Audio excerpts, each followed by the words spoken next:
Hey, what's up? Greetings. This is Chris Gillibo. You're listening to Side Hustle School, and today is April the 1st. And you should be very skeptical at everything you hear today and everything you encounter online, because all over the internet today, people are going to be messing with you, but not Side Hustle School. Because as I told you recently, every story you hear is true. You can look it up, and not only is it legit and verifiable, there's also something you can learn from it.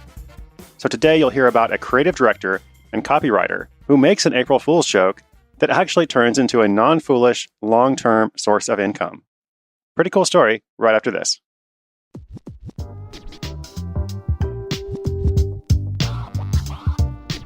Ever since high school, Brian Thompson was an aspirational entrepreneur. He had no shortage of ideas, and he dutifully wrote them down in a growing stack of notebooks. Sometimes he'd even buy a domain name, but then lose interest and move on to something else.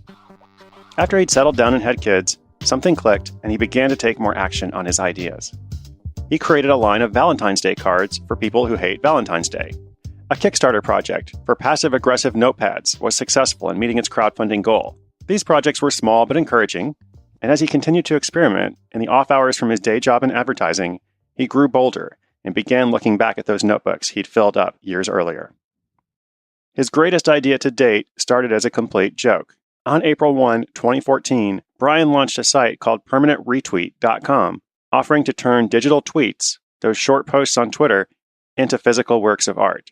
He hoped that people would have a laugh and share the site, but he didn't think anyone would truly value having their 140-character message engraved on a plaque. Or at least, he didn't think they'd value it enough to shell out real money for it. But they did.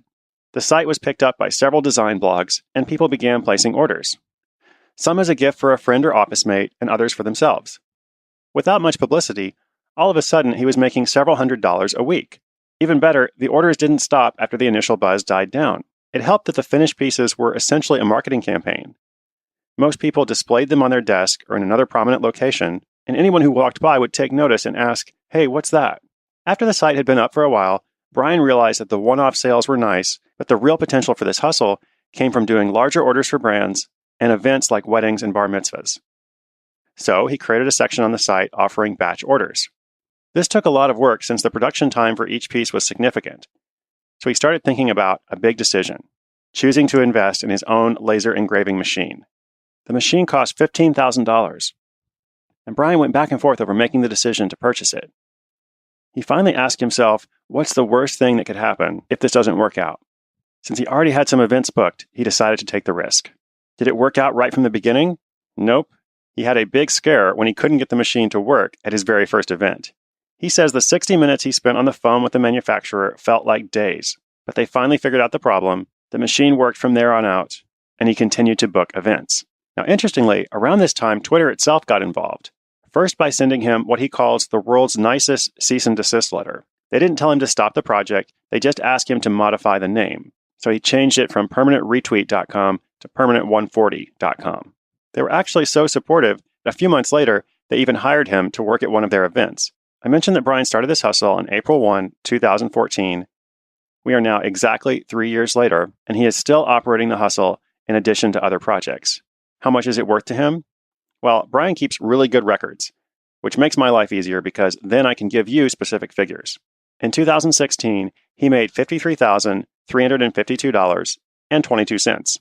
As I said, really specific records. Probably a simpler way to remember it is that this part-time April Fool's Day project brought in more than $50,000 in net income last year. That, my friends, is no joke.